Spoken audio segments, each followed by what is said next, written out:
우선 지금 뭐 북한과의 네. 여러 가지 이제 뭐 갈등이 이제 불거져 있는 상황이고 북한이 막 최근에 좀 잠잠하지만 계속 뭘 쏘고 있잖아요. 예. 방사포도 최근에 쏴가지고 그렇죠. 그때 이 영화관에 대통령 부부가 갔다가 예. 그 영화관 일정 또 이 영화인들과 만찬 일정 때문에 이 방사포 그 얘기를 나중에 언론에 네. 공개한 거 아니에요? 이런 얘기까지 나왔는데 예. 이 일련의 상황도 좀 어떻게 보셨습니까? 그것도 좀 궁금하네요. 사실 대통령이 주말에 영화 보러 갈 수도 있는 거예요. 네. 또 저기 뭐 영화인들하고 만찬 그 자체는 이상할 게 없습니다. 음, 오히려 뭐 그런데 또 국민들의 네. 요즘 지치고 피로한데 뭐 그렇게 한번 음, 저기 이렇게 신선한 어떤 느낌을 줬다. 나 이런 건 나쁘게 안 봐요. 음, 근데 왜 문제냐면은 네. 옛날에 문재인 대통령이 북한이 뭘 쐈는데도 제대로 대응도 못하고 아. 도발을 위협이라 그런다면서 왜 그렇죠. 도발을 도발이란 말을 못하고 위협이라 네. 그러느냐. 아. 사실은 위협이 맞거든. 쏘는 거는 그렇죠. 예. 위협이죠. 그게 그냥 예, 쏘는 건 위협을 아니겠죠. 가했다. 그런데 굳이 도발이란 말 안 했다고 그러고 음, NSC 안 열었다 그러고 뭐 또 저기 미사일을 그냥 발사체라 그런다 그러고 네. 이렇게 말을 한 분이기 때문에 문제가 되는 거야. 음, 그런데 본인도 그래서 대통령 돼서 북한이 방사포 쏘는데 영화 보러 가고 안보실의 1차장 김태효 차장이 네. 대신 상황 점검 회의를 했다. 그렇죠. 이거 아닙니까? 네. 그런데 얼마 전에 그러니까 그 5월 초죠. 그때 그 대통령 취임식이 끝나고 불과 며칠 만에 북한이 장사정포를 쐈을 때 네. 그때는 또 저기 그 장사정포인데 국방부 장관이 미사일 쐈다 그래. 이렇게 해가지고 초기에 합참 발표문을 바꿔치기 했잖아요. 예. 그래가지고 뭐 미상의 발사체 이렇게 과거에 발표한 게 아니라 미사일을 발사했다 이랬다고.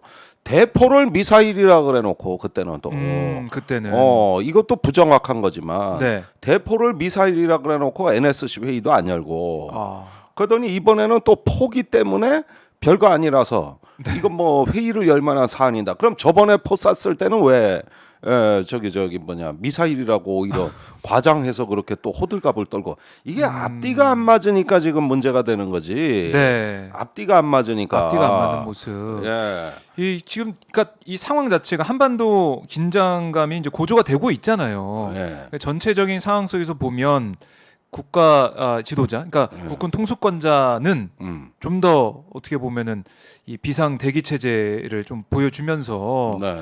좀 민감한 그런 모습을 보여줘야 되는데 그게 좀 안 느껴져가지고 뭐 불감증 아니냐. 민감하기보다도 일관성 있게 항상 원칙을 갖고 원칙을 갖고. 어떤 자기 자리를 지키고 사실은 일일이 반응하는 것도 참 어리석은 일입니다. 그런데 지난 정부에 일일이 반응 안 한다고 욕을 해놨으니 그 말에 지금 발목을 잡혀서 아, 영화 구경 가면은 너는 내로남불 아니냔 말이야. 그런 문재인 지적이 정부 나오는 그렇게 욕해놓고 너는 네. 왜 영화 보러 가느냐. 이게 당연히 따라오는 거거든요. 음, 근데 그 영화 재밌었나?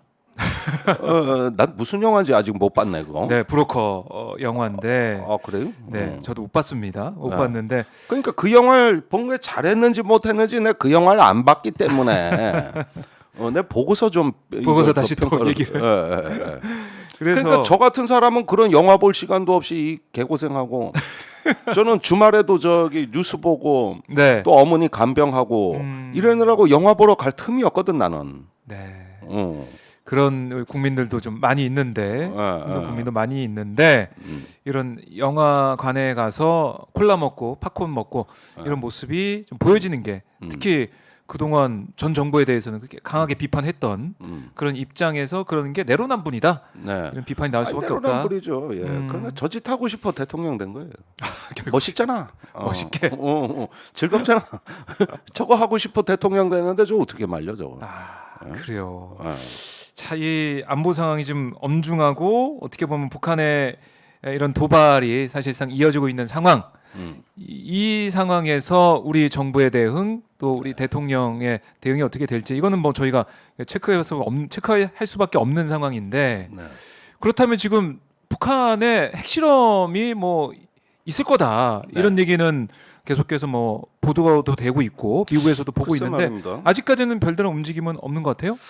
그러니까 이상하죠. 무슨 사정이 있는 걸까? 음, 사실 저기 임박했다 네. 이런 뉴스가 나온 거는 우리나라보다도 미국 쪽에서 그러니까요. 그 위성 그 관측 자료를 보고 갱도 입구에 평탄화 작업이 다 됐고 음. 이제 단추만 누르면은 바로 핵실험이 되는 네. 이런 보도가 나온 지 벌써 한 달이 넘었거든요. 음. 그래서 다 임박했다 그랬는데 어쩐 일인지 그 지난주에 그 노동당 정치국 회의를 열고 또 중앙당 전원 회의를 열었지 않습니까? 네. 이런 어떤 그 행사를 하면서 강대강으로 미국과 남한의 대적 투쟁을 하겠다. 아주 그 수위가 높은 메시지가 발표됐는데 그러면 거기에 맞는 행동은 핵실험이거든요. 그렇죠. 사실상. 예. 근데 어쩐 일인지 지금 이런 부분이 늦춰지는 진짜 배후가 뭐냐, 이유가 뭐냐. 그런데 최근에 국민의힘의 태영호 의원이 네. 상당히 그 간과하기 어려운 발언을 했어요. 그 금방 못할 거다. 그 이유가 예. 이건 조금 동의하기는 어렵습니다만은 북한이 지금 코로나 상황이고 중국 신설직이 있기 때문에 중국이 그 핵실험을 못마땅해 한다면 예. 실제로 그렇거든요. 핵실험이 늦춰질 수 있다 이렇게 얘기를 하더라고. 그래서 언제 중국군 눈치 보고 북한이 저런 말을 하는가. 그런데 저 양반이 무슨 외교관이니까 뭔 정보가 있어 그러나? 근데 아무리 봐도 이유가 조금 납득이 안 되는 거예요. 네.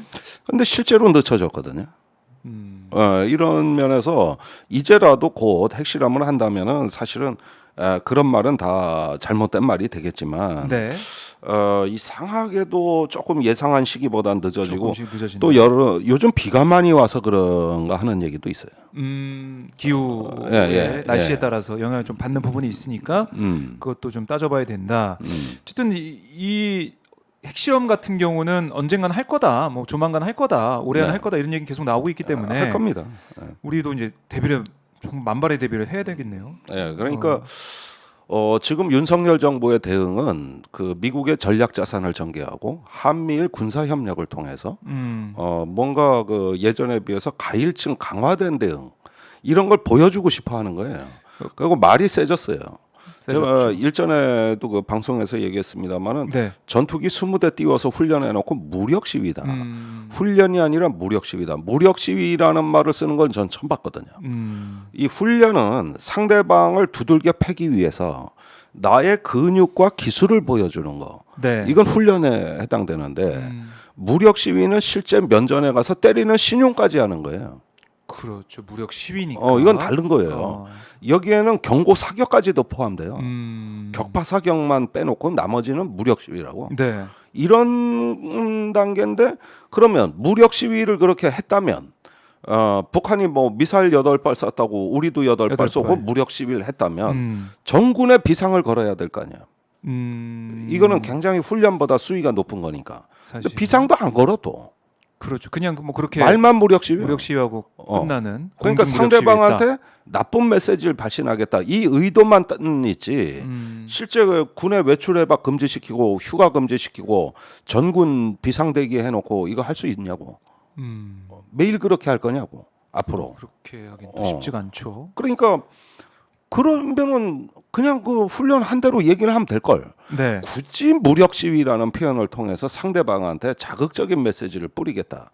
그리고 우선 사실이 아니잖아. 이게 어떻게 무력 시위냐고. 이런 부분들 보면은 이 정부의 안보가 매우 혼란스럽습니다. 있는 걸 그대로 말해야지. 네. 이렇게 어떤 말이 앞서가고